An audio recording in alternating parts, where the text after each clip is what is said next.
Hi, good people of Gotham. This is your geography teacher speaking. There are some terms that you need to get before you understand the demographic transition model. Not necessarily, but maybe. I'm just going to go through them very quickly. The first one, which we have discussed from now and then, is the crude birth rate. The acronym CBR, crude birth rate. It is the total number of births per 1,000 of the population. So total number of births per 1,000 of the total population times 1,000.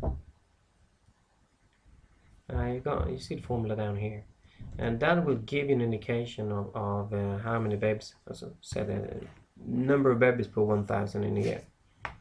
The world average is currently 19. Sweden is down at 12. And Niger is up at 48, quite a staggering number there. That's crude birth rate for you. It is an indicator indicating the birth of a population, birth rates of a population. So indicators, there are several indicators which we will discuss, and crude birth rate being the first one. So trying to indicate the state of the population. What is the population like?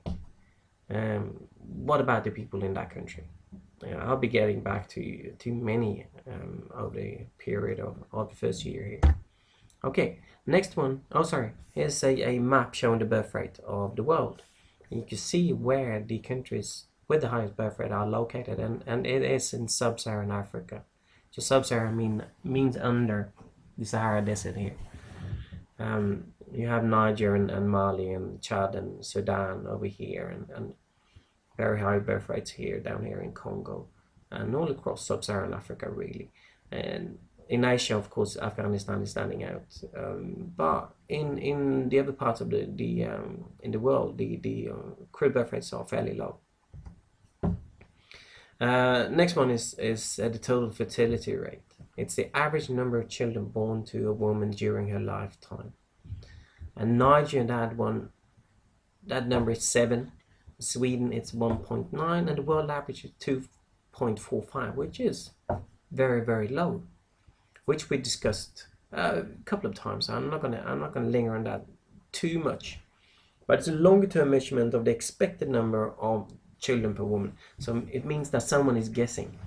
It's a projection. It's not actual number. While birth rates is actually that is something that is checked by governments, 6 months periods. The fertility rate is really just a suggestion of what will happen in the future. Quite often a 25-year period, which means that things can change. It's just someone that is making a guess. However, it's a very, very good indicator, and it's frequently used. So it's important to guess now and then. Here are the total fertility rate numbers worldwide, and we are looking at the same picture basically as the crude birth rate. It is sub-Saharan Africa that stands out, and of course Afghanistan up here. Emerging economies are going down. You have India, you have Brazil, which is very, very low already. Women in Brazil that hasn't gone through secondary school has roughly 5.5 kids. Women that has gone through secondary school, which is where you are, is just below 2. So it's very, very much down to education and emancipation of women here. Okay, third in we have the crude death rate. What a morbid picture. And it's the total number of deaths in a year divided by the total population times 1,000. So how many out of 1,000 of a population dies in a year?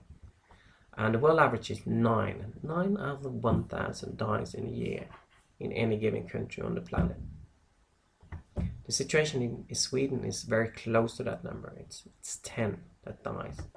Botswana is 13. I don't know why I included Botswana here and not Niger. I need to change that. But yeah, again, it stands out as being the highest death rates. It's sub-Saharan Africa.